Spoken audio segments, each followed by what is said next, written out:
poniendo todo este tema de la crucifixión en los términos meramente religiosos. Lo estamos haciendo en el campo del mundo jurídico y del mundo médico. A veces leemos cosas y escuchamos gente que dice, no, pero Cristo nunca, la gente no suda gotas de sangre. Yo creo que hoy se va a desvanecer todas esas dudas de que sí se puede sudar gotas de sangre cuando hay ciertas situaciones físicamente que están afectando a la persona.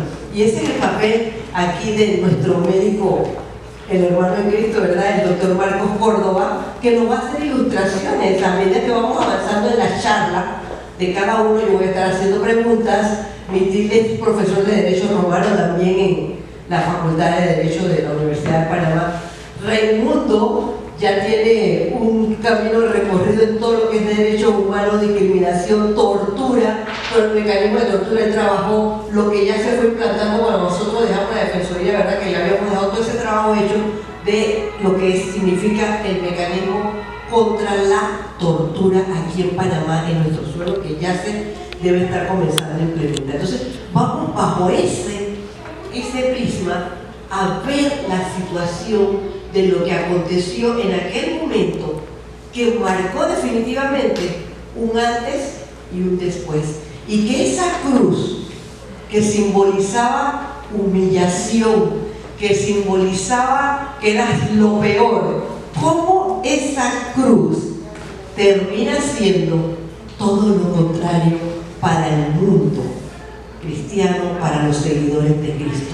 Una cruz de humillación pasa a ser una cruz de esperanza, pasa a ser una cruz de salvación, pasa a ser una cruz de redención, cuando era todo lo contrario. Así que, mis queridos invitados, vamos a tomar asiento y vamos a comenzar esta charla en la que vamos a ir despejando muchas dudas que a veces los ateos, los agnósticos o los que nos quieren engañar por allí, nos quieren enredar diciéndonos otras cosas. Yo creo que lo más bonito de todo lo que vivamos en este mundo es que la historia es historia ya. Y hay cosas que, por más que querramos rehusarnos a creerlas, están escritas. Y la muerte de Jesús no fue una crucifixión más. Esa no fue una crucifixión más. Ellos crucificaban todos los días. Y nosotros escuchamos historias, por ejemplo, como la de Espartaco, ¿recuerdan? Espartaco es una gran rebelión antes de Cristo. Es una rebelión a tal punto para tumbar al Imperio Romano, que ¿saben cuántas personas fueron crucificadas? Ya ellos estaban cansados de estar crucificando y ya ni siquiera había ni madera a donde clavar a la gente. 6.000 personas. Pero yo quiero que el profesor Mitil nos comience a decir qué significaba, por qué esa pena de crucifixión, cuál era realmente la parte jurídica de una pena de crucifixión dentro de lo que es el Imperio Romano. Roma siempre se le catalogó de que era muy cruel, fue cruel. Y cuando yo leo esa parte de la crueldad de los romanos, yo recuerdo lo que dice la profecía del libro de Daniel. ¿Recuerdan la profecía de Daniel con la estatua de Nabucodonosor y la historia de los grandes imperios de la humanidad? Decía que las piernas de hierro iban a ser ¿qué? Devorarían. Eso fue lo que hizo el Imperio Romano, devoraba. Sin embargo, tenemos que aclarar algo. Los romanos no fueron los que iniciaron la crucifixión. O sea, vamos a pedirle al profesor Mitil que nos hable un poquito de dónde viene todo este tema de crucifixión. Entonces pensamos que, por eso los romanos eran requete malos. Sí, de verdad que era a otro nivel en un momento dado, pero acuérdense, ¿quiénes eran ellos? Los conquistadores.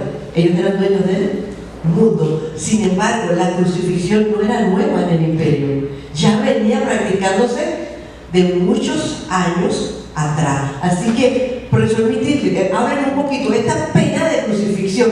A veces nos ponemos y escuchamos de que pena de muerte, la silla eléctrica, y cuando vemos en aquel tiempo la crucifixión, y inclusive nosotros cuando íbamos a las regiones de nuestros hermanos indígenas, Y ustedes escuchan mucho el cepo, y el cepo. Cuando dice el cepo, la gente allá se recoge una vez. Pena de crucifixión no era fácil. Era una pena muy especial, muy en particular, muy única, pero con un mensaje, porque no solamente era la pena, era el mensaje que llevaba para la gente que estaba viendo al crucificado. Así que, profesor, díganos algo de esto del tema de la crucifixión dentro de las leyes romanas. Buenas tardes a todos. Profesor de la Biblia, gracias por la invitación. Doctor, estimado compañero de trabajo. Pues bien, el tema de la crucifixión esencialmente no era una pena que se daba en Judea. En Judea, recordarán que la pena que se daba en Judea era por muerte, que la persona muriera a pedradas, no por crucifixión. La crucifixión vino porque Judea estaba dominada por el Imperio Romano. Pero es muy interesante por qué se da la crucifixión. Por lo que estaban acusando a Jesús era por un delito de blasfemia. Y en ese momento, porque se decía de paralítica. El Sanedrín, evidentemente, se llevaron todas las garantías. En ese momento, procesales a Jesús.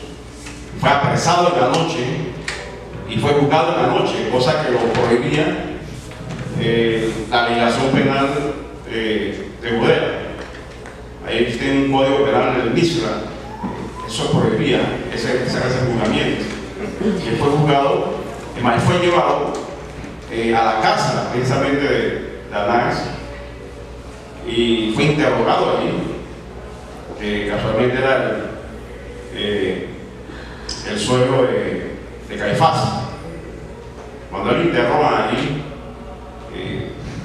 más de 3-4 horas, siendo de noche, no encuentran nada contra él, pero aún así no le permitieron igualmente a esa hora tener un abogado. Se dice que Nicodemos era el abogado, pero no está claro, ¿no?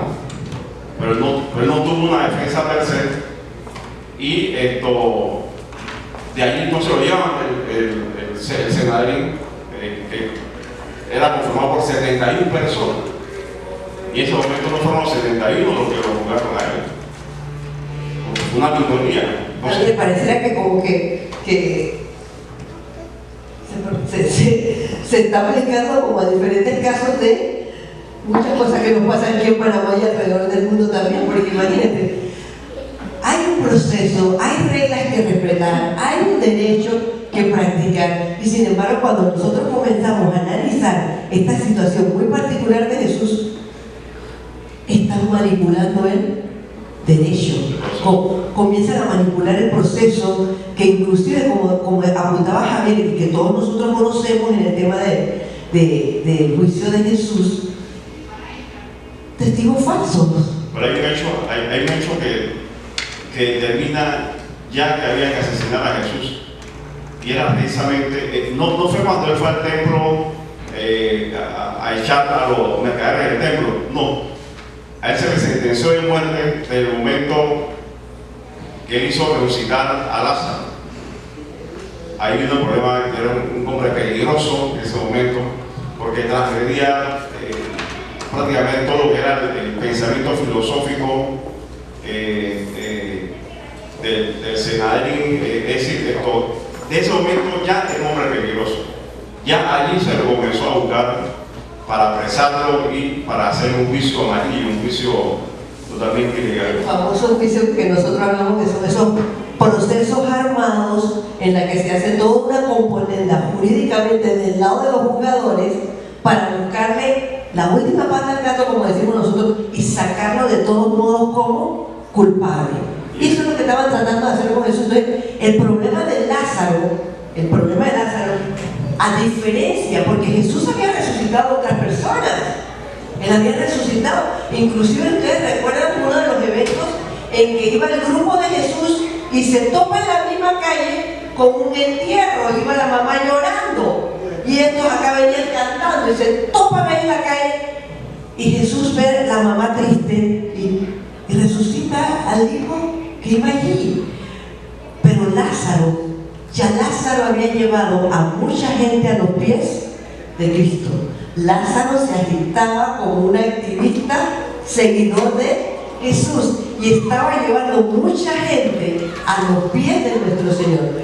Lázaro no tenía media hora de haber muerto, porque acuérdense de algo, los judíos no esperan tiempo para enterrar en el funeral. Ellos entierran prácticamente de una vez. ¿Y Lázaro tenía cuántos días de muerto? 4 días de muerto. Acuérdense que le fueron a decir, y hasta vemos el comportamiento de las hermanas. Si tú hubieras estado aquí, Cristo no se hubiera muerto, porque Cristo tú lo hubieras sanado, pero, o sea, que llegaste tarde, lo estaban diciendo, ¿no? Pero 4 días, aquí no cabía la menor duda, porque aún en las anteriores, la gente trataba de decir que Cristo estaba haciendo media magia ahí. Estaba haciendo media magia. Pero con Lázaro muerto, 4 días en el sepulcro, 4 días que ya hedía, resucitar a Lázaro fue la cerecita para desencadenar la envidia cruel que le comenzaron a tener los famosos miembros del Sanedrín, Anás y Caifás, que lideraban, y allí se desprende esa gran situación y esa trama, esa conspiración que comenzaron ellos a armar metódicamente, paso a paso. Y ustedes ven que los evangelios lo registran, dicen, porque tenemos que buscar la forma, pero ya estaban con la fiesta de la Pascua. Pero crucifixión, Javier, va más allá. ¿A quiénes le aplicaban la pena? Los romanos podían morir crucificados. Los romanos no morían crucificados. La crucifixión estaba reservada para personas como quienes, como los esclavos. En ese tiempo había esclavitud. Los esclavos, la mujer ni siquiera era considerada personas dentro del mundo romano, era considerada también un objeto, para que ustedes se pongan en el ambiente en el que estaba viviendo Cristo, que era el imperio romano. Además de los esclavos, ¿a quiénes más le aplicaban la pena de muerte? A los sediciosos, los alborotadores de rebeliones contra los romanos. Esas eran las clases de personas. Entonces, ¿Jesús era esclavo? No era esclavo. ¿Era propiamente un sedicioso? No lo era. Pero hay un hecho importante que se registra, que también la flagelación, porque fue flagelado, la flagelación no se le aplicaba a los seres humanos per se, sino que la flagelación se le aplicaba solamente a los esclavos, y los esclavos en Roma no se consideraban personas, sino cosas. O sea, a él se le aplica doble castigo. Pero ese doble castigo, el primer castigo de la flagelación lo utiliza Poncio Pilato casi como para no ejecutarlo. Porque hay que recordar que la esposa de Poncio Pilato estaba siendo influenciada por la esclava, y la esclava acudía ante Jesús y escuchaba las prédicas de Jesús. Entonces ella como que influenció también el esposo Pilato, como para que no mataran a Jesús. Entonces él no quería realmente entregar ese cuerpo al Sanedrín para que lo mataran. Entonces él también lo mandó a flagelar para que entonces dijese el pueblo judío, bueno, aquí tenemos este cuerpo ya, casi que no es un ser humano, ¿qué más quiere? Entonces el mismo pueblo pidió crucifixión, pero no es que Poncio Pilato lo quería crucificar, según la historia, aunque como se presenta Poncio Pilato, era un ser cruel, como que la historia en este caso lo está presentando un poco más dócil, pero él fue amenazado también por el Sanedrín.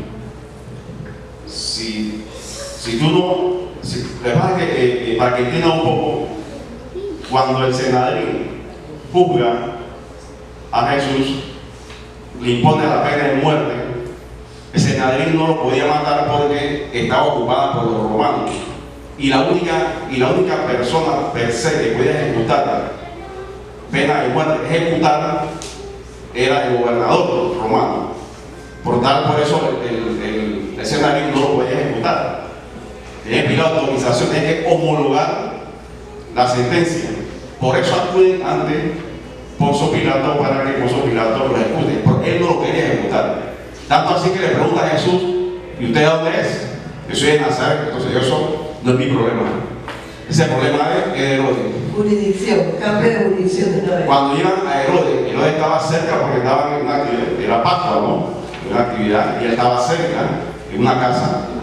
Llevan a Jesús a Herodes, y Herodes le preguntó muchas veces a Jesús qué había hecho, y él no dijo nada. Entonces él se enojó con el cenario y le dijo: me han traído vio a Jesús como si fuese un loco o una persona que por ahí de la calle es decir, no lo vio como peligroso ni lo vio, no le dio importancia. Aparte de que ya Herodes venía con un problema de conciencia, que era la muerte de Juan el Bautista. Y como la gente estaba diciendo que a lo mejor Juan el Bautista estaba reencarnando en Jesús en un momento dado, así que Herodes también estaba como con cierto límite de que bueno, por allá y por acá. Aparte, Javier, lo que dijiste, había una situación política en la que el propio Pilato estaba ya en problemas con el César. Pilato tenía ya un problema con el César, y el César le había advertido que si no controlaba, porque a Pilato se le había ido la mano el pollo en una sublevación que había ocurrido allí también, y castigó más allá de la cuenta, y el César le dijo: como pase algo de nuevo así, con tu cabeza tú vas a pagar esto. Entonces Pilato estaba pisando sobre arena movediza, y el Sanedrín fue tan astuto, por decir una palabra, tan astutamente malo, que al ver que ya se estaban dando cuenta que Pilato no estaba para nada viendo ni apadrinando en un momento dado lo que ellos querían, porque Pilato se dio cuenta que ellos lo que estaban era envidiosos, y por eso le dijo: oye, pero si esto no, hace unos días atrás ustedes estaban con palmas y lo recibieron y dijeron que era el rey de ustedes, y ahora lo quieren crucificar. Lo registraron en el Evangelio. ¿Cómo es ese cambio de mentalidad?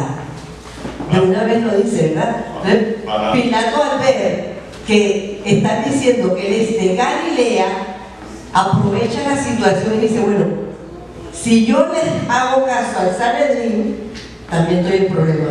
Si hago lo que yo estoy pensando, que este hombre no es culpable de nada, también estoy en problema. Se me ha abierto una puerta.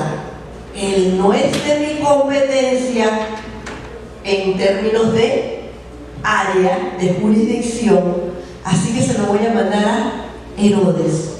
Herodes, que precisamente su papá era el que había mandado a matar a todos los niños menores de 2 años cuando Cristo nació. Eso, él tenía que recordar eso también, Herodes. Aparte de eso, había una disputa entre Herodes y Pilato. Y Pilato, miren, estos son bochinches históricos del contexto de la muerte de nuestro Señor Jesucristo.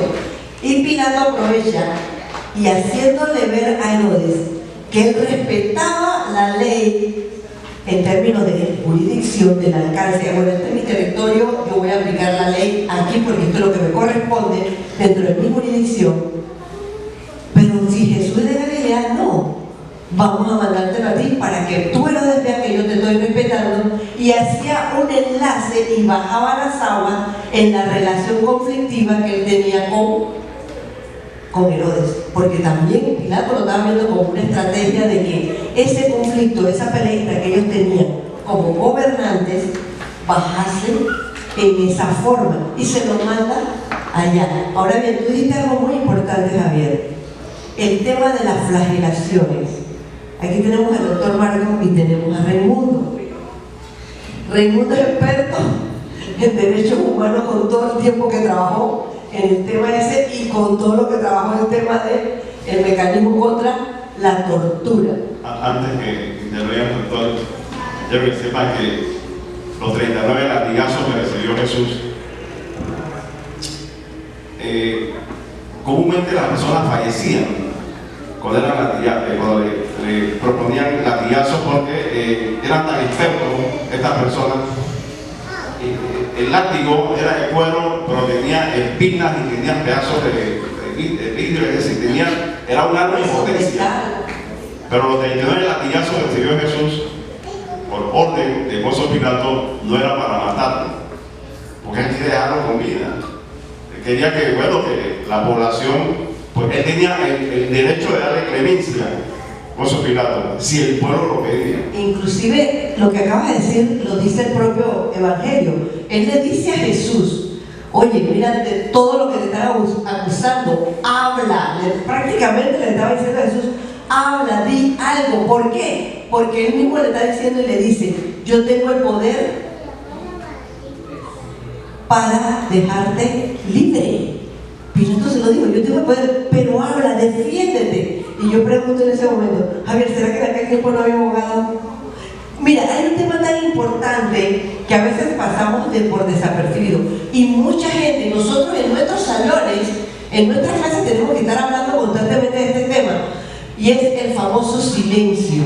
Y entonces nosotros nos hemos acostumbrado a esta frase de que el que calla otorga, o sea, el que se queda calladito es culpable.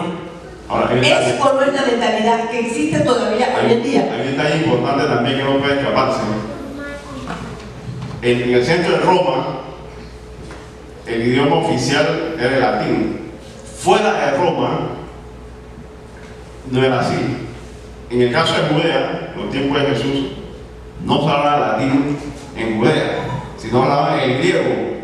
Habría que ver, uno, la población que estaba afuera, ellos no entendían el griego, la mayoría. Ellos no sabían realmente qué era lo que se estaba diciendo en la audiencia pública, con el romano. Y habría que ver si en ese momento de turbulencia Jesús también entendía lo que le estaban diciendo Poncio Pilato. Eso habría que, bueno, ya queda para la historia. Mire, y hay frases entre lo que fue el hablar de Jesús con Pilato y Jesús. Yo lo comentaba hace un ratito con Raimundo, de la forma en que Jesús hablaba cuando Pilato le dice: tú eres el rey de los judíos. Miren la sabiduría de Jesús. Jesús no le contesta: sí, yo soy. Jesús lo dice: tú lo has dicho, tú lo has dicho. Y después cuando él le dice: mira, ¿verdad? Habla, defiéndete, yo tengo el poder para dejarte libre o para terminar juzgándote, pero defiéndete, habla. Y Jesús vuelve a Pilato y le dice: eres el rey de los judíos. Y Cristo le contesta: ¿eso es lo que te han dicho la gente o es lo que tú crees? Lidia Herrera, que nos ha permitido estar en este estrado, nos sentimos muy orgullosos por eso. Al doctor, a nuestro compañero, el profesor Javier Mitín, quien ha elaborado con nosotros por muchos años, igual que la profesora Lidia Herrera, en la Defensoría del Pueblo.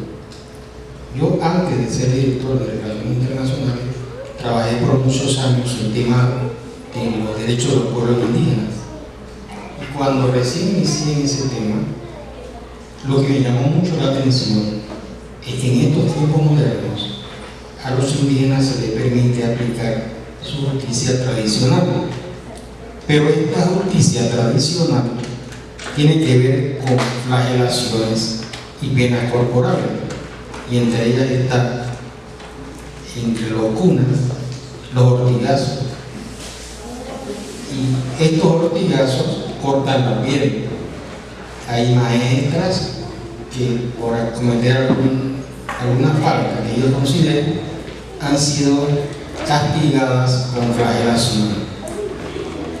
Igualmente está el cepo que mencionaba la profesora Lidia, y el cepo es una costumbre del medievo, donde a los hombres se les inmovilizaba las piernas o los brazos. Y esto consiste en dos tucas enormes, pesadas, a las cuales se le hacen dos orificios. A esta persona se le ponen las piernas, se le baja la otra tuca, no puede moverse, y esto se hace en el centro del pueblo como un castigo, ese es el seco. Y esa persona tiene que estar días ahí, comer ahí y mantenerse. No se puede mover. Y es una pena que tiene algo que ver con la degradación del hombre. Ahora bien, nosotros ese tipo de penas en derechos humanos no la permitimos porque son tratos crueles y degradantes, ¿verdad? Y en derechos humanos lo más importante es la dignidad del hombre. Y esa dignidad del ser humano, nosotros cuando la sentimos afectada es porque se nos están violando nuestros derechos humanos. Y realmente,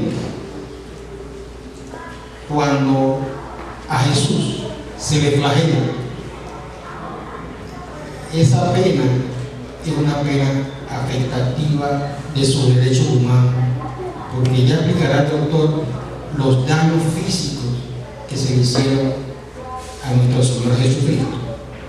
Pero además de eso, había la intención de dañarlo moralmente. Por eso, solamente para que hay un Kia gris, placa CG 4207, que está pidiendo si puede tomar, por favor, gracias. Sí, como bien decía el profesor Javier Betino, a Jesús se le imponen dos penas y de una manera ilegal se le violan sus derechos humanos con una pena flagelativa que en nuestro día eso no sería permitido, pero no eran simples hormigazos. En este caso era un látigo formado por 3 partes de cuero, bolas de hierro al final y otro objeto como huesos y otras cosas cortantes que llevaba el látigo. Entonces, este tipo de penalidad se duplica porque se le pone la flagelativa y se le pone la muerte. En nuestro derecho humano, en nuestro país, el artículo 30 de la Constitución Nacional prohíbe la pena de muerte. Y no solo eso, inclusive en nuestros días, aunque muy tarde, Panamá ha firmado la convención, ha ratificado la convención contra los tratos, contra la tortura y tratos o penas crueles y degradantes. Y el mecanismo lo ha aprobado en febrero del 2018. Pero, ¿qué sucede con estas penas flagelativas, degradantes? Eso no mejora la humanidad. Eso es un mal ejemplo. Y a un hombre que vino a sembrar paz y concordia entre los hombres, a amar a los semejantes como uno mismo, no se merecía ninguna de estas penas. Para nosotros como juristas es el juicio a lo que creemos en Cristo más importante de la historia, porque se juzgó a Dios y a un Dios que no se merecía esto. A otros, ya teólogos hablan de que tenía que darse, ¿verdad? Pero bien, para nosotros como juristas lo importante es el sufrimiento, es el calvario que pasó Jesús. Y si eso jurídicamente violentaba derechos humanos, violentaba derechos procesales, violentaba derechos romanos, y no solo eso, que también violentó la ley judaica, pues bien es cierto que al ellos no poder sancionarlo a muerte con la lapidación, que era a pedradas, porque no la podían aplicar, porque estaban bajo la ocupación del Estado romano.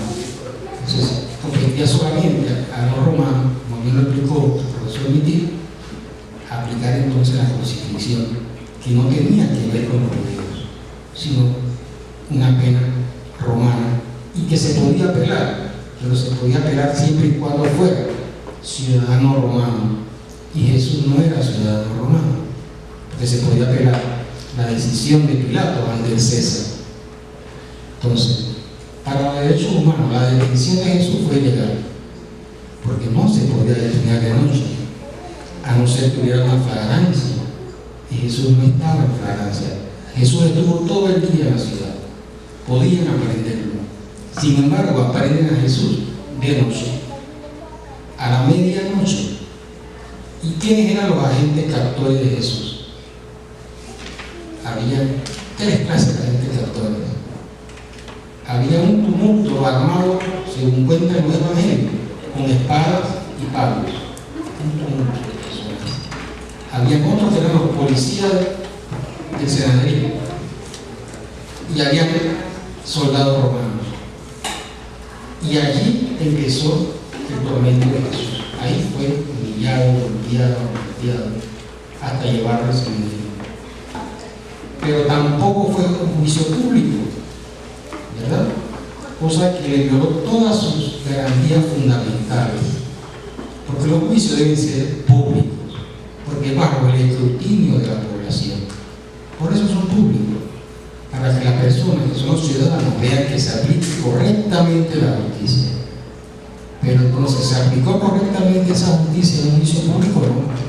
Se hizo en la casa de Caifás, ¿verdad? Se hizo en la casa de Caifás. Que tenían que haber... sin la cantidad de los miembros del Sanedrín, porque precisamente a los que menos invitaron fue a José de Arimatea y a Nicodemo, que ya sabían que ellos eran seguidores de Cristo. Eso fue importante. Eran los miembros del Sanedrín, pero que estaban en contra de nuestro Señor. El grupito de ellos que querían hacer la maldad, ¿no? Sí, eso era un grupo. Y al final, esto ya lo contará, pero al final, igualmente, quienes estaban ahí, así, eso fue una especie de plebiscito, pero quienes estaban ahí no reunían todo el millón de personas que podía haber afuera. La convocatoria. Es una convocatoria. Mira, Raimundo, tú dijiste algo bien importante en el tema de los derechos humanos. Tratos denigrantes en la que no solamente el sufrimiento físico de nuestro cuerpo por la tortura, sino nuestra parte emocional, espiritual.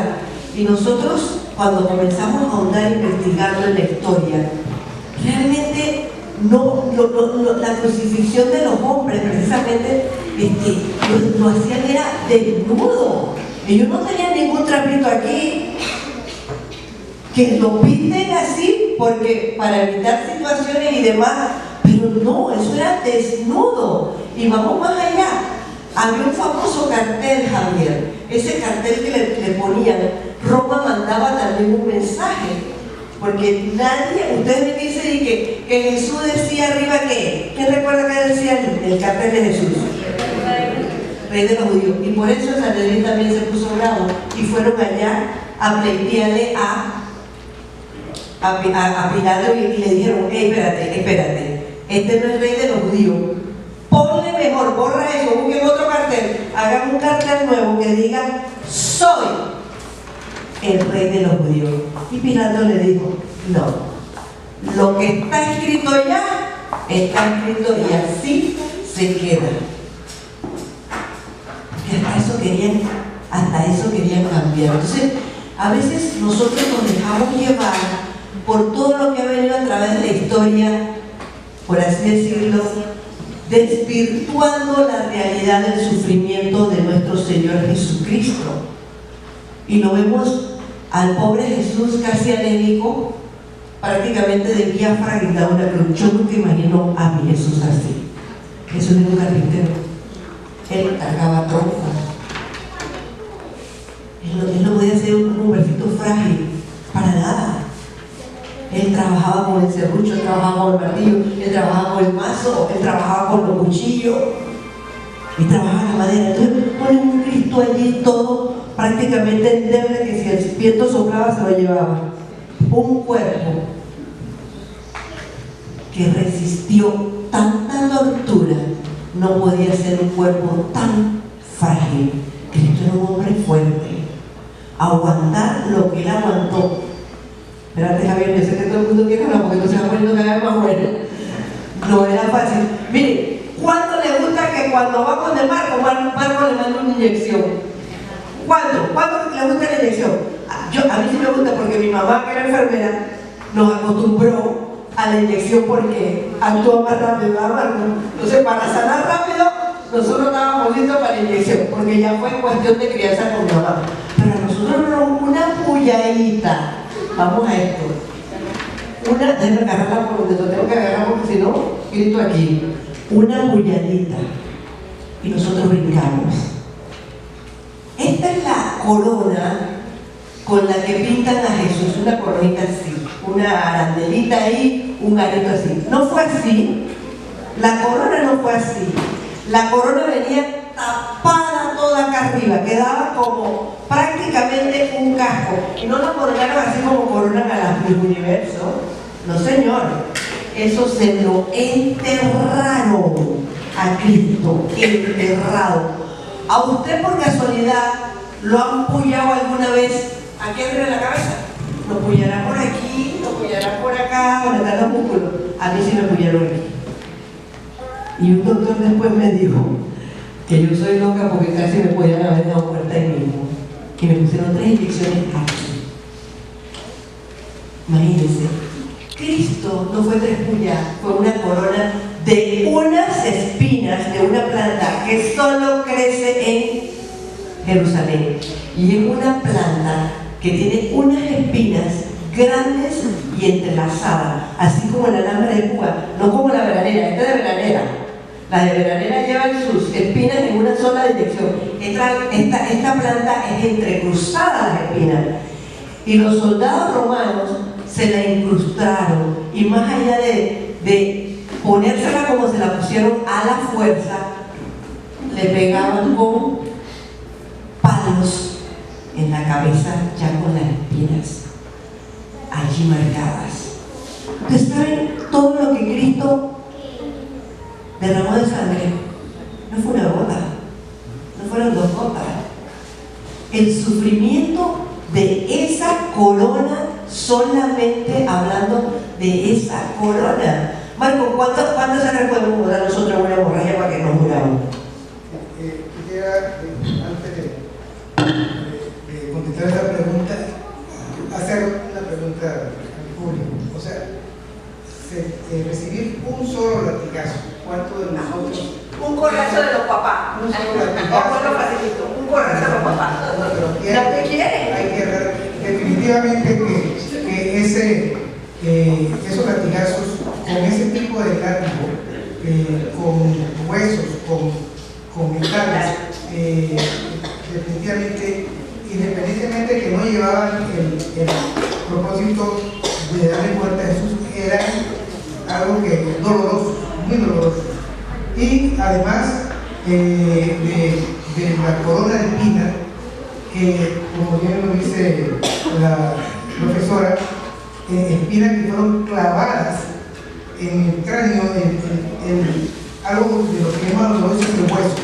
Y el hueso del cráneo, recibiendo incrustación de estas espinas, era algo doloroso. En una persona que venía ya debilitada por falta de sueño, venía debilitada por falta de ingesta, definitivamente, y por una situación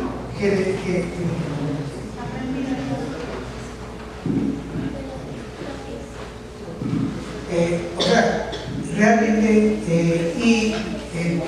ponerse, esa es otra cosa, la sangre que brota del cuero cabelludo es una de las que cuando alguien se golpea la cabeza y sangra profusamente. Así que evidentemente la sangre, al ponerle las espinas, brotaba tan profusamente porque probablemente cubría toda la cabeza. Hay que ser consciente de eso. Y los latigazos probablemente arrancaban parte de la piel y del tejido subcutáneo. Es decir, probablemente llegaron a ser 39. No solamente arrancaron parte de la piel, sino que probablemente arrancaron un músculo de Jesús. O sea, uno se tiene que poner a ver desde el punto de vista médico y humano que ese sufrimiento realmente no es posible describirlo. Uno puede hablarlo, pero describirlo solamente la persona que lo está sufriendo.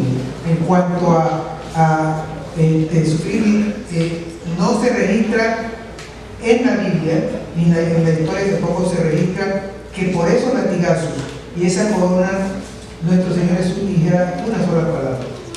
Además, lo que dice el libro de Isaías es que sufrió sin abrir su boca, porque ese sufrimiento de él tenía, él ya lo había dicho, voy a dar mi vida, voy a sufrir, etc.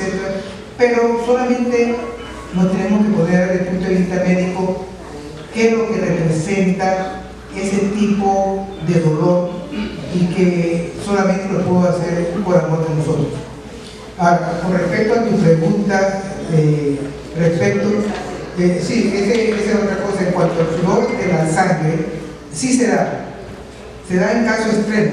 Personalmente yo no he tenido esa oportunidad, pero sudor con gota de sangre sí se da, porque desde el punto de vista médico, la piel, ahí están los poros, y los poros están conectados con vasos sanguíneos. Y en casos extremos de sufrimientos y de agonía extrema, se pueden producir rupturas de esos vasos sanguíneos y se filtra el sudor a través de los poros y sale al exterior. Sí se da en casos extremos, y evidentemente el caso de nuestro Señor Jesús fue extremo por la parte física, el trauma que estaba recibiendo, y extremo por la agonía que él estaba sufriendo en ese momento. Digamos, desde el punto de vista, era un ser humano, se sintió hasta cierto sentido solo, porque sus más allegados amigos lo dejaron solo, recibió burlas, recibió bofetadas, se le escupió al Hijo de Dios, y todas esas situaciones conllevaron a que él tuviera no solamente un sufrimiento físico, sino una agonía extrema, y le hizo tener, como dice claramente los evangelios, como gotas de sangre. Ahora, ¿qué cantidad de sangre puede tener una persona antes de desmayarse? Bueno, lo más probable es que se pueden perder hasta 2 litros de sangre, 2 litros y medio, así abruptamente, y la persona cae en shock. Ahora, lo más probable aquí es que la fortaleza física de Jesús, porque no solamente era una persona que era un carpintero, un trabajador, sino que él ejemplificó un estilo de vida que es el que nosotros ahora mismo tenemos. Era una persona que comía sano y tenía todos los aspectos de los 8 remedios naturales: agua, sol, alimentación, descanso. Todo eso lo tenía él, y eso le hizo soportar desde el punto de vista físico. Sin embargo, en los últimos 3 días, en las últimas 8 horas, él vivió una situación que probablemente no es cualquiera que pueda soportarlo. Tuvo un soporte muy bueno, muy fuerte, para que el ayuno que tenía, el insomnio y la sed, porque tampoco uno se puede quedar, todo eso lo fue mermando físicamente. Y hay algo que hablar también de la misma crucifixión, que creo que fue la culminación del dolor, la crucifixión. No, definitivamente que sí. Yo me puse a leer y a investigar de qué tamaño pudieron ser los clavos con que atravesaron a nuestro Señor Jesucristo. Esto realmente está más chiquito de lo que nosotros imaginamos, pero de que la cabecita no era esa, era una cabecita cuadrada. Y dice la historia de que los clavos los rehusaban con otros crucificados. Entonces, ¿ustedes se imaginan un clavo medio chueco que te lo metieran de todos modos y el clavo estaba todo mirado? Este es un clavito de 13 centímetros. Y están diciendo los historiadores que los clavos con que se crucificaban iban de 13, que es el más chiquito, a 18, que era el más grande. Porque era también, según la anatomía, física de la persona. Yo estoy muy flaca, esto a mí me sobra. Pero ya una persona con otra anatomía física, entonces le buscaban clavos más grandes. Entonces ustedes se imaginan, si a nosotros, cuando vamos donde Marco, y Marco nos diga una inyección, ay Marco, la mujer es chiquitita, la pulladita ya casi ni la acepta. Pero ¿esto qué? ¿Esto qué, mi hermano?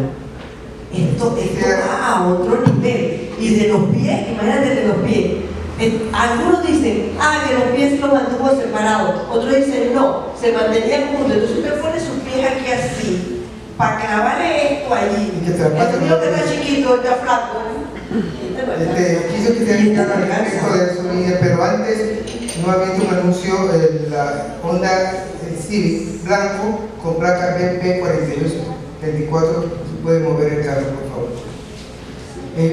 Quisiera decir algo, mire, realmente ese es otro aspecto que de la misma crucifixión, que muchos piensan que los clavos fueron en la palma de las manos y que fueron posiblemente clavos pequeños. No, ellos eran crueles y los clavos eran extremadamente grandes, probablemente oxidados, porque ellos no iban a utilizar clavos nuevos, eran clavos oxidados. Y la crucifixión, los clavos fueron puestos en la muñeca. ¿Por qué en la muñeca? Porque la muñeca podía, ya está comprobado eso, puede soportar el peso, esa articulación de una persona que es levantada en la cruz, no la mano. Bueno, ¿qué hay aquí en la muñeca? Está, aparte de la articulación, están los tendones, los ligamentos, el nervio mediano y radial y los huesos. Eso es el traspasar con clavo el nervio mediano, no sé la palabra, seccionarlo, causa un dolor en el nervio mediano, que no solamente es un dolor a través de todo el cuerpo, y probablemente eso también contribuyó a la que el Señor Jesús llegara prácticamente a un estado de shock, se llama shock neurogénico. Shock neurogénico es cuando uno, por causa del dolor, se impotencia y pierde el conocimiento, y evidentemente, probablemente nuestro Señor Jesús tuvo un shock neurogénico producto de dolor, un shock hipovolémico porque perdió mucha sangre en todo su trayecto.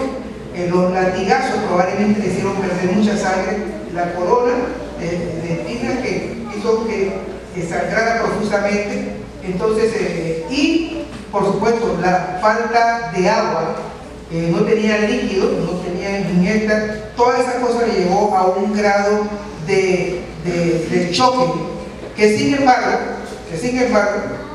no perdió, cuando vemos no perdió el conocimiento a pesar de todo eso, a pesar de ese dolor intenso, a pesar de ese sangrado intenso, él no perdió el conocimiento y tuvo la fortaleza de registrar las palabras más importantes que la Biblia registra, las 7 palabras, inclusive la última, una de la penúltima, cuando dijo consumado es, en otras palabras, lo que él estaba sufriendo del castigo, de la burla, cuando dijo consumado es, se estaba cumpliendo precisamente la profecía, porque todo eso estaba profetizado que iba a sufrir.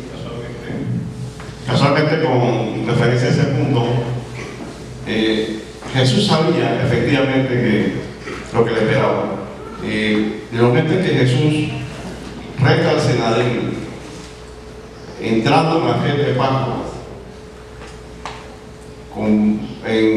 montado en una mula, está haciéndole remembranza al Senadrín de que así fue profetizado, que el rey iba a entrar de esa forma a Jerusalén. Ese fue un primer aviso, y él ya sabía, ¿no?, lo que le venía de paso, y también él sabía también acercarse al templo de Jerusalén y quitarle la forma de subsistencia económica al Sanedrín, diciéndole que eran unos mercaderes del templo, cueva de ladrones, se estaban metiendo ya directamente con lo que era el fondo económico del Sanedrín. Eso contribuyó, que él ya sabía que eso iba a costar precisamente la vida, iba directamente a la muerte. Y decirle al frente a sus juzgadores que él era el Mesías, ahí fue donde prácticamente esto, o sea, ya sabe lo que estaba buscando, ya sabe lo que iba a esperar, era la muerte. Y retomando el tema de los grandes juzgadores, aparte del Sanedrín, Pilato y Herodes. Herodes también le dice a Herodes con su media locura, porque todo fue como un desorden lo que tenía él, porque esa era la clase de juicio que él hacía también. Él finalmente dice, bueno, es que tampoco yo le veo que ha cometido ningún delito. Voy a devolvértelo allá a Pilato. Entonces, este tema, Javier, que tú dijiste al comienzo, de que Pilato a final de cuentas estaba homologando lo que le estaba gritando al pueblo de que hiciera con Jesús. Y en la historia hay como opiniones encontradas, ¿verdad? Y algunos dicen, pero los romanos acaso tenían esa costumbre, porque en la Biblia se registra de que Pilato dijo, como es costumbre en esta fiesta, yo suelto a un prisionero. Eso equivale a lo que hoy cuando le dan perdón, que viene un presidente nuevo o se está yendo un presidente del cargo y viene y saca, ¿verdad?, un decreto que dice que los indulta. Entonces, más o menos vamos por ese camino. La Constitución Política panameña establece que entre una de las funciones o atribuciones del presidente es dar indulto y rebaja de pena, y comúnmente lo hace el presidente a fin de año, prácticamente en diciembre. Trago de acción fue lo que hacían en la Pascua, que siempre soltaban algún delincuente, ¿no?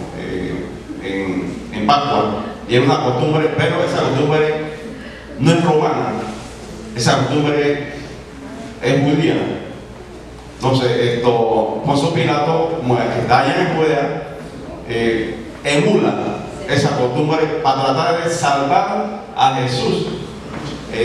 Porque recuerden que estaba influenciado por la esposa y por la esclava de la esposa, ¿no? Era seguidora de Jesús. Entonces, trataba pues de alguna forma, bueno, el pueblo, si lo va a ver así todo ensangrentado, posiblemente el pueblo diga, bueno, suelten a Jesús, porque es el que ha hecho milagros en el pueblo. Oye, si ¿recuerdan ustedes el primer sermón de Jesús? ¿Ah? El sermón de la bienaventuranza. Ahí no habían dos gatos. Ahí habían dos gatos. No. ¿Recuerdan cuando Jesús hizo la multiplicación de los panes? No eran 3 personas las que le hablaba, eran a miles. Eran a miles. Y miles seguían a Jesús. Y otro detalle, Poncio Pilato estaba jugando con poner a Barrabás y a Jesús. Él se estaba jugando ante el emperador. Porque Barrabás había sido capturado precisamente en una revuelta por sedicioso. Por sedicioso, estaba matando a romanos. Si el emperador se da cuenta que está haciendo esa jugada en Judea, lo manda a decapitar, porque a los romanos no se le decapitaba, no se le crucificaba, porque eran ciudadanos romanos. Entonces él se estaba jugando, me imagino, influenciado por la esposa y por la esclava. Yo reviene una de las frases que quedó en la historia y que yo la cuestiono un montón. Y es la famosa frase de que me lavo las... Hasta que esa es la frase más controversial al final del camino, de que se lo regresa el arma y piensa de repente, voy a buscar una solución de una buena escapada aquí, de que no quedó bien, no quedó mal, y voy a ser medio ecléctico. Espérate. Entonces viene y dice, bueno, la gran idea, que se la jugó a otro nivel definitivamente. Barrabás, el sedicioso, el malo, el, por favor, perversísimo a matar. van a escoger a Jesús que le ha curado a su mamá, que levantó a los muertos, que le dio comida. Él se estaba jugando una carta bien fuerte. Eso es indiscutible. Pero cuando él llega a este tema de decir, bueno, cuando la gente que ya estaba, acuérdense, el pueblo que estaba allí, no todos eran seguidores de Jesús. Allí entraron los que el Sanedrín quiso poner para que gritaran. Son las mismas técnicas que lamentablemente usan nuestros países en cualquier parte del mundo a la hora de que quieren hacer protestas, a la hora de que quieren conseguir temas que hay que utilizar y utilizan estas mismas estrategias políticas. También se la aplicaron a Cristo. Los mismos miembros del Sanedrín, los que gritaban, ellos sabían que tenían que gritar, crucifícalo. Eso ya ellos estaban adiestrados porque ya el Sanedrín, al cambiar los cargos, porque sabía que blasfemia nunca Roma siquiera lo iba a considerar para escucharlo. Porque miren lo primero que hace Pilato cuando lo llevan en la mañana regresando atrás. ¿Y cuál es el alboroto? ¿Qué es lo que ha pasado ahora? ¿Qué es lo que merece que yo tenga que salir a atender a esto tan temprano? El gobernador, el juzgador allí, Pilato. ¿Qué? O sea, para ir a donde Pilato tú tenías que llevar un caso que valiera la pena. Y cuando Javier dijo que precisamente había derecho a la apelación, ¿verdad? ¿Ustedes recuerdan quién sí apeló? Pablo sí dijo no. El pueblo romano tenía ciudadanía, la doble ciudadanía. Pablo sí podía apelar porque era ciudadano romano y él se acogió a su derecho. Pero entonces Pilato viene y dice, aquí está aquí está Jesús, ¿a cuál quieren que suelte? Y la gente que ni siquiera a lo mejor entendía lo que estaba hablando Pilato, y ellos sí tenían un solo grito y era crucifícalo. Barrabás, queremos que sueltes a Barrabás y crucifícalo. Y él dice, no, yo no le veo ningún delito, pero yo voy a hacer algo. A mí esta sangre inocente no me va a caer sobre mi cabeza. Así que tráeme el platoncito, tráeme la agüita, yo no sé si qué jabón llevaría para que quedara la mano bien limpia en la historia y ante Dios.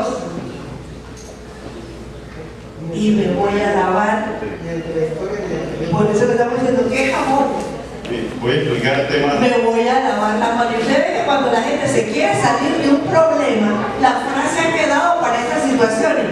Yo no quiero quedar mal ni contigo, así que yo me lavo las manos. Entonces, y él dice, sobre mi cabeza no va a caer la sangre de este inocente, así que yo me voy a lavar las manos. Y vino otro grito a coro. ¿Ustedes recuerdan cuál fue el siguiente grito a coro? Cuando Pilato dice, sobre mi cabeza. Y contestaron los que ya estaban preparados con el cantito y la poesía, que caiga sobre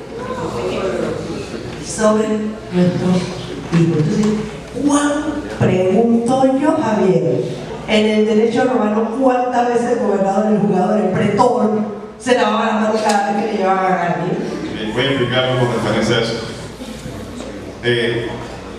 En el código de la costumbre romana, eso no existía. Ningún romano se lava las manos por nada. Ese pasaje que aparece en la Biblia, en la historia que lo recoge, y si es cierto como tal que fue así, es porque Poncio Pilato, eso limpia su conciencia media. no, es una costumbre de Judea, no es romana, aunque él es romano, pero pienso que como el juicio era en griego, había un tumulto de personas y muchos no se entendían, evidentemente, pero los judíos sí entendían qué significaba lavarse las manos en un ratón. Entonces yo me imagino que debe ser un mensaje que él estaba llevándole a la población que uno estaba escuchando a él. Por él daba un alto, ¿no? Decirme puede ver, pero no puede escuchar. Y al verlo, lavarse las manos, dirán, hey, el gobernador no quiere saber nada de esto, él está entregando el cuerpo y él no quiere tener responsabilidad en nada de esto. Ese fue el mensaje que de ahí atrás observó que está romano, pero no es una cultura romana eso, sino judíos. Cristo crucificado allí, en la cruz, ¿verdad? A pesar de que están diciendo que había diferentes formas de cruz, y que lo más seguro es que no es la cruz que nosotros imaginamos y que toda cortadita, vencilla, no había ni árbol, que cada rato ellos mínimamente crucificaban a 500 por día, porque a cada rato había revuelta, y el mensaje era: miren lo que le pasa a los rebeldes, miren lo que les pasa a los sediciosos. Ahí está el mensaje. Y no lo crucificaban por allá atrás escondido, lo crucificaban a la orilla del camino, de los principales caminos. Y dice que una de las revueltas, la revuelta fue tan grande, la de Espartaco, que de donde estaban hasta llegar a la Roma misma, la capital, no había un árbol que no tuviera alguien crucificado. Ya no había árboles. Entonces, quizás esa madera que nosotros imaginamos por las pinturas de la Edad Media, que se fueron haciendo de Jesús de una manera bien cortadita y todo lo demás, no fue así. Fue un pedazo de madera ordinario totalmente. Ahora, Marco, volvemos a tu tema. Cristo totalmente flagelado, Cristo clavándole los clavos estos, que este es más chiquito, y no creo que sea de este tamaño por nuestro Señor. Cristo con la corona de espinas, los dolores de la propia crucifixión. Tú dijiste que la gente que está en esa situación, todo el tema de su respiración, de su corazón bombeando sangre, inmediatamente comienza a tener efectos, ¿verdad? La propia posición de estar así colgado y el pedacito del travesaño que medio que lo sostenía para que pudiese respirar. Solo hablar le era difícil a Jesús, solo hablar. Y Cristo habló varias veces. No solamente el hablar, cuando uno tiene inflamado, y uno respira, se produce lo que se llama el dolor pleurítico, porque al expandir la membrana que recubre los órganos internos, digamos, los pulmones, que es la pleura, el corazón que se pericardia, todas las membranas se extienden y eso produce mucho dolor.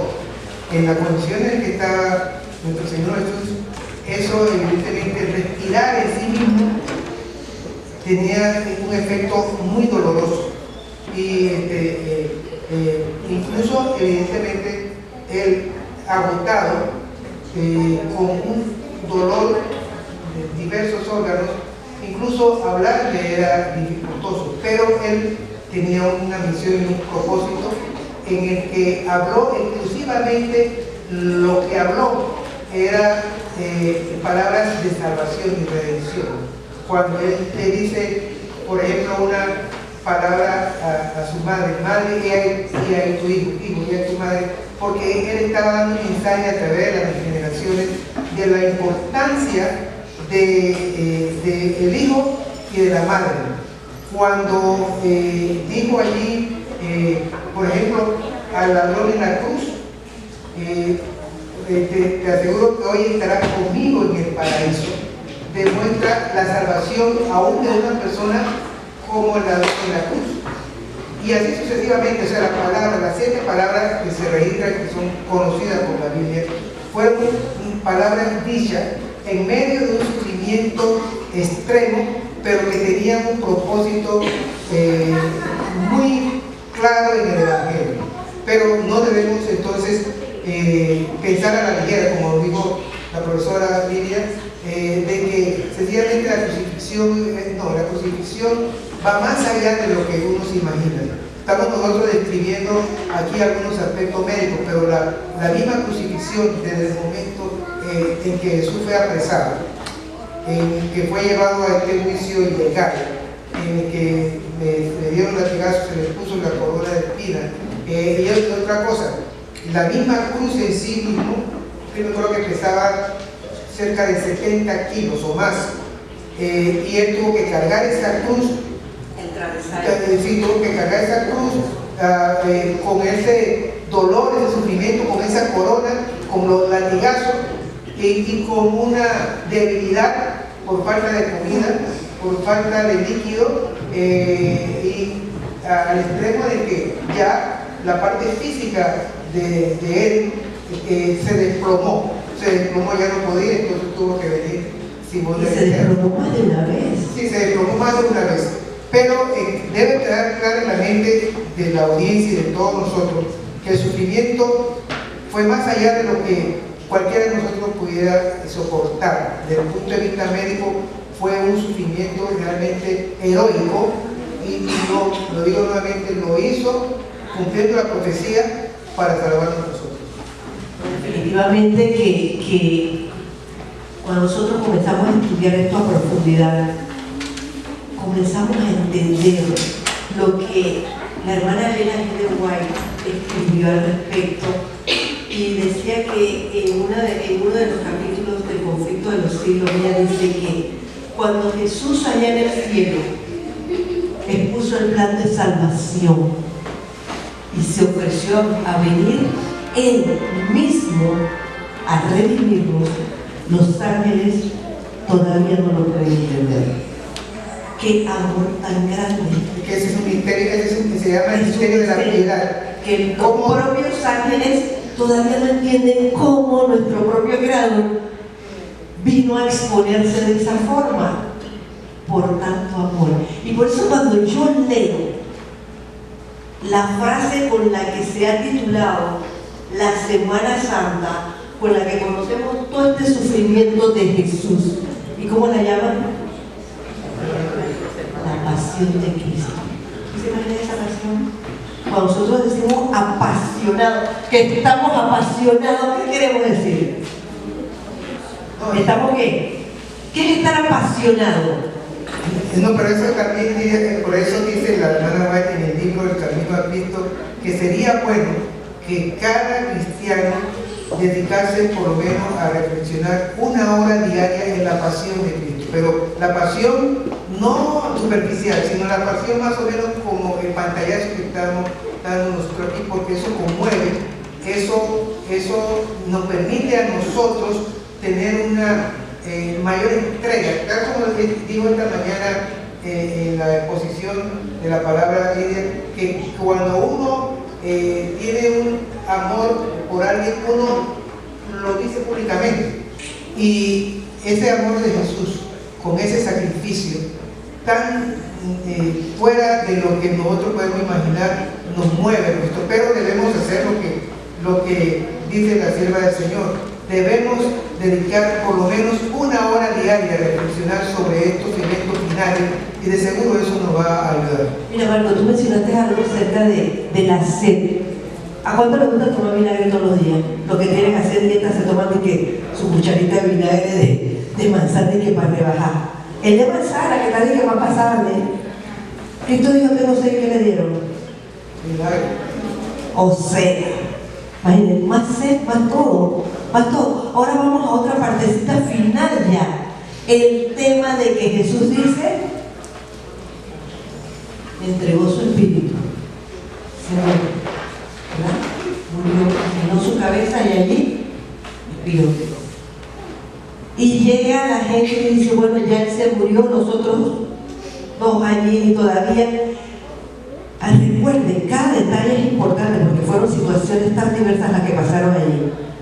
Temblor la tierra, oscuridad, los científicos todavía no han podido descifrar y decir certeramente fue un eclipse solar, porque los eclipses solares no duran 3 horas, ni los lunares tampoco, y la tierra estuvo totalmente en oscuridad por 3 horas.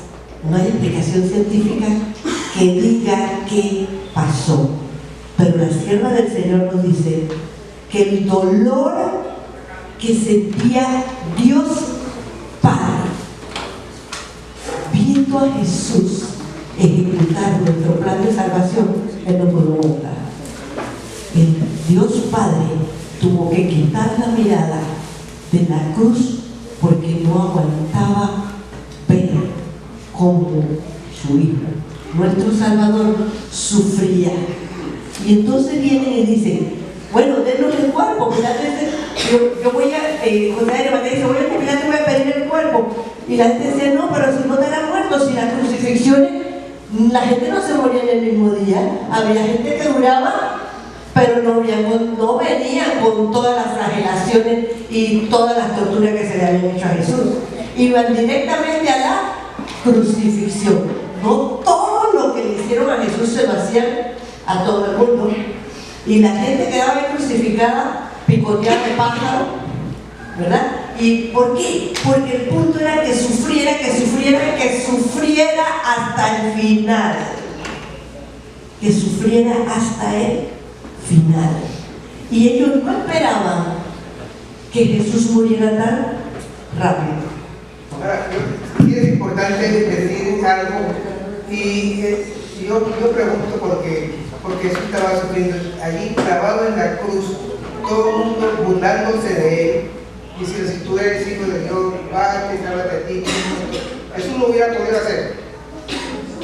Podía Jesús, o sea, desde el punto de vista humano, por el cual digo que gracias a Dios que fue Jesús, porque si a nosotros como seres humanos nos humillan de esa forma, ¿cuál es nuestra reacción? Nuestra reacción es enfrentar que Jesús tenía el poder de bajarse de esa cruz y hacer trizas a sus detractores y fundadores. Pero él, allí en esa cruz, tenía un propósito más allá de sencillamente hacerle caso. Tenía el propósito de morir, porque su muerte hace posible que nosotros hoy estemos aquí con esperanza. Y fue el cumplimiento desde el Génesis, Marco, desde el Génesis, de cuando llevaron esa ofrendita, de que murió el primer corderito, ahí estaba el cordero real de la Pascua verdadera y de la verdadera salvación del hombre, que no era a través de la sangre de un animalito, sino iba a ser a través de la sangre del verdadero y único Redentor. Entonces viene el tema, quiebren en las piernas, y al quebrar en las piernas, ¿qué pasaba? El cuerpo aceleraba la muerte. Entonces el soldado romano, acuérdense, ¿qué había pasado? El temblor. Oye, si nosotros tenemos un movimientito así y quedamos que no sabemos ni para dónde correr, imagínense todo ese escenario confuso de lo que estaba pasando. Llega la oscuridad, el temblor, la gente ya no sabía ni para dónde correr, si bajaban, si subían, por dónde iban a coger, ¿verdad? Y entonces dicen, bueno, esto no sabemos qué va a pasar, quiébrenle las rodillas para que se mueran ya rápido y salgamos de esto. Pero los judíos estaban celebrando la Pascua y venía el sábado. Recordemos que era viernes, venía el sábado. Y ninguno, porque era ley judía, que ningún crucificado podía estar colgando de ningún árbol por ahí, de ningún lado en el día sábado. Ese cuerpo muerto ya no podía ir. O sea, querían cumplir cosas de su ley, pero las que verdaderamente tenían que cumplir, las volteaban. En relación a este tema de martirio, a nuestro Señor Jesucristo, en los derechos humanos, todavía los seres humanos son víctimas. Por eso, medios los tratados, la Declaración Universal de los Derechos Humanos, que precisamente se da por la Segunda Guerra Mundial, por lo que se hizo con el pueblo judío por parte de los alemanes, de los nazis. Entonces, nosotros en derechos humanos tenemos que los derechos humanos son una gran evolución y conquista del hombre pensante, porque la política y la pasión lleva a los hombres a discriminar, muchas veces por razones económicas o por someter a otros pueblos, por razones de raza, por razones de edad, por razones de sexo, ¿verdad? Por razones políticas. Entonces, hay que tener mucho cuidado con esto. Y al estudiar los derechos humanos encontramos algunos tratadistas hablando, inclusive la ley de la 12 tablas en el derecho romano ya estaba vigente y esa empezaba a hablar de la igualdad entre plebeyos y patricios. Y también estas caritas hablan de que es Jesús el primero que en un discurso entra al tema de derechos humanos, porque la pobreza en aquel entonces era una maldición, o sea, era caer en esclavitud. El hombre perdía los derechos ciudadanos. Pero en el caso de Jesús en el sermón de la montaña es quien dice: bienaventurados los pobres. Entonces, también es un tema de justicia, pero el tema de justicia aquí se ve claro a los que creemos, los creyentes en Jesucristo, que la justicia del hombre es imperfecta, y es imperfecta aún en nuestros días. Aún en nuestros días usted observa los diarios y demás y se encuentra una justicia perfecta, pero la justicia de Dios sí es perfecta. Y cuando le toca a Dios caer en la justicia de los hombres, ahí observamos la mayor injusticia y la mayor iniquidad, porque inclusive quien lo juzga al final dice: yo no encuentro delito en este hombre.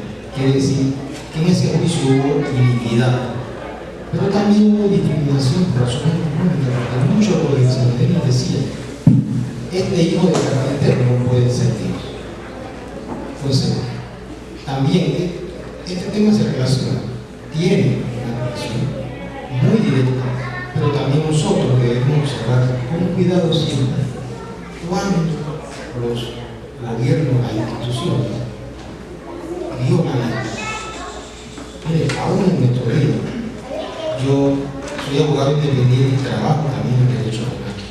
Aún en nuestro día, cuando se detiene una persona en las estaciones de policía, solo tienen un tubo donde esposan a esa persona, y esa esposa, si usted la aprieta, le causa un daño.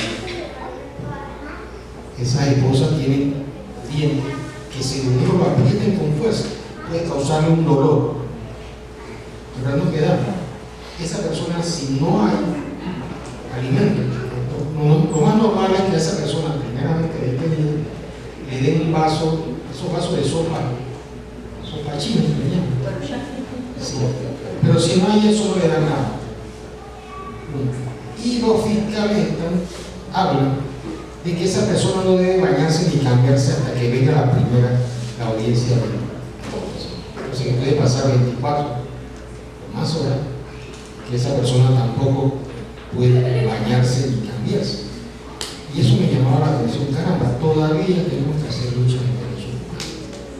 Porque hace una década en Europa se estaba jalando a la mujer judía por el cabello y se le estaba desnudando. Esta pena desnuda. La pena de desnudez lo primero que hace es bajarle la dignidad al individuo.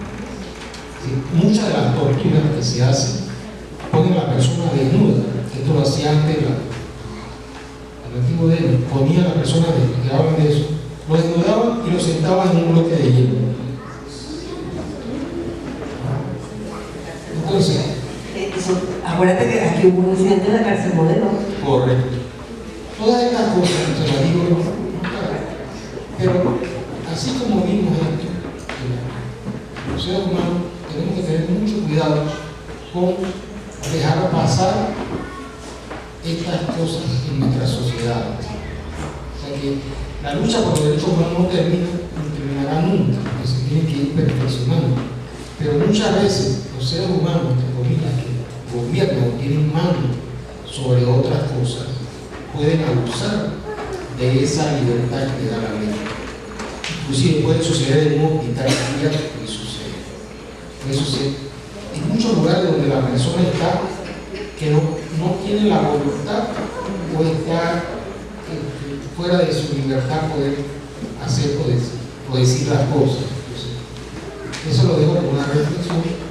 Pero bien, lo más importante de los derechos humanos es que Cristo es quien abogó quien defendió por la paz, por la convivencia pacífica de los hombres, que eso está en la Declaración Universal de los Derechos Humanos, que bien conoce la profesora Lilia Herrera, que ha tenido que defender a niveles internacionales esa declaración. ¿Por qué? Porque esa declaración dice que sucede en genocidio, que mueren 6 millones de judíos.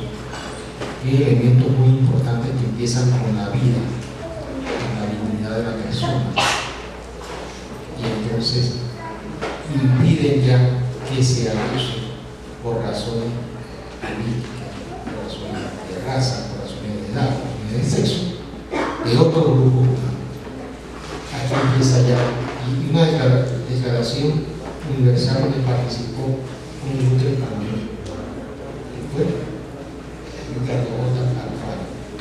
Entonces, para nosotros a la bolita, que él haya tenido la redacción de la Declaración Universal de Derechos Humanos. Yo quisiera antes un anuncio, Flores Gris que estaba construyendo, se pueden mover, Flores Gris.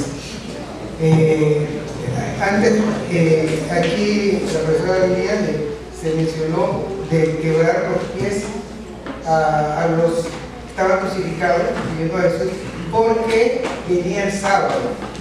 Pero esa es algo, ¿cómo podemos entenderlo? Como algo ridículo, una situación cínica, porque ¿quién es el autor del sábado? Ellos estaban crucificando al autor del sábado, al autor de la creación, si tú te das cuenta, y estaban diciendo que estaban guardando el sábado. Eso no tenía sentido, y todo lo que hicieron con Jesús realmente estaban en contra de los principios que la palabra de Dios en el Pentateuco y que ellos como judíos debían guardar. Realmente, pero por eso nosotros vemos el cumplimiento específicamente cuando Jesús murió, tan pronto murió, no solamente hubo el terremoto, no solamente hubo el oscurecimiento, sino que hubo algo más importante desde el punto de vista de la salvación, en que el templo se rasgó en dos y el sacerdote que estaba a punto de tomar el cuchillo para degollar a la víctima se fue. ¿Por qué? Porque con la muerte de Jesús, Jesús es el Cordero de Dios que quita el pecado del mundo, y su muerte hacía innecesario el sacrificio, eso es el cumplimiento de otra profecía. Sin embargo, ellos querían seguir matando corderos cuando realmente Jesús era el cordero que estaba siendo crucificado. Otra paradoja, otro cinismo de lo que ocurrió en ese evento. No, y entonces viene la otra situación. Bueno, le dice, pero si ya él murió, ya está muerto, entonces ¿qué hace el soldado romano? Viene con la lanza. Y entonces ahí viene el otro tema, Marco, controversial para la ciencia médica, y la gente lo interpreta así. ¿Cómo es que eso de que Jesús tiró sangre y tiró agua? No, eso sí se da, incluso yo me acuerdo que eso lo discutimos en la facultad, en la Universidad de Panamá, en la facultad de Medicina. Sí se da, y la lanza que tenía Jesús, que traspasó con una lanza que entró por el lado derecho, pero una lanza larga que traspasó incluso el corazón. Y eso es el sufrimiento de Jesús hizo que sus órganos internos se afectaran. Los pulmones estaban con agua, de agua y de sangre. El pulmón estaba porque él había tenido, el corazón tenía sangre, el pericardio tenía sangre, eso se llama hemopericardio, y esta mezcla de sangre del pericardio con el pulmón, que tenía mucha agua, al traspasarle eso por el costado, evidentemente hizo que derramara sangre y agua.